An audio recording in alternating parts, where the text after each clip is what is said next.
ہمیں کیسے معلوم ہو کہ ہمارے گناہ بخش دیے گئے ہیں؟ کیا اس کا کوئی طریقہ ہے یا کوئی نشانیاں ہیں تو یہ ارشاد فرما دیں۔ حقیقت تو یہ ہے کہ جس نے ایک گناہ کر دیا وہ اب آخر عمر تک اس کی وجہ سے خوف زدہ رہے، کہیں یہی گناہ مجھے دوزخ میں تو نہیں ڈال دے گا۔ خوف تو یہ ہے، خوش فہمی یہ ہے کہ بس بہت پرانی بات ہو گئی، اب تو میں نیک بن گیا ہوں، یہ خطرناک ہے۔ کوئی نیکی پرانی نہیں ہوتی، گناہ بلایا نہیں جاتا، یہ تو حدیث کے الفاظ ہیں۔ ایک بار کر لیا تو اب یہ کہ وہ گناہ تو سب ہو گیا، لیکن اللہ پاک کی رحمت بہت بڑی ہے کہ وہ معاف فرما دے، ڈرتے رہے آدمی۔ حضرت عتبۃ الغلام رحمت اللہ علیہ ولی اللہ گزرے، ایک بار کسی مکان کے قریب سے گزرے تو آپ بے ہوش ہو کر زمین پر آ گئے۔ پھر جب ہوش میں آئے تو پوچھا کیا ہوا آپ کو؟ فرمایا کہ میں اس مکان کے پاس سے گزرا تو مجھے یاد آ گیا کہ بچپن میں اس مکان کے اندر مجھ سے گناہ ہو گیا تھا، تو وہ مجھے یاد آ گیا۔ تو یہ ہے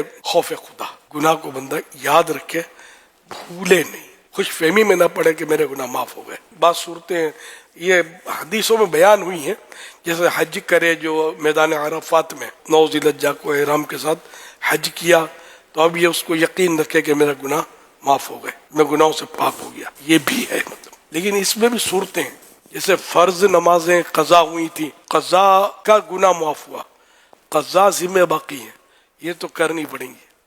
اگر ان میں بلا وجہ تاخیر کر دی اس نے تو اثر 9 گناہ تازہ ہوا۔ اس طرح حقوق العباد مزدلفہ میں معاف ہوتے ہیں، تو اس کے معنی یہ حجی کے لیے، سب کے لیے نہیں۔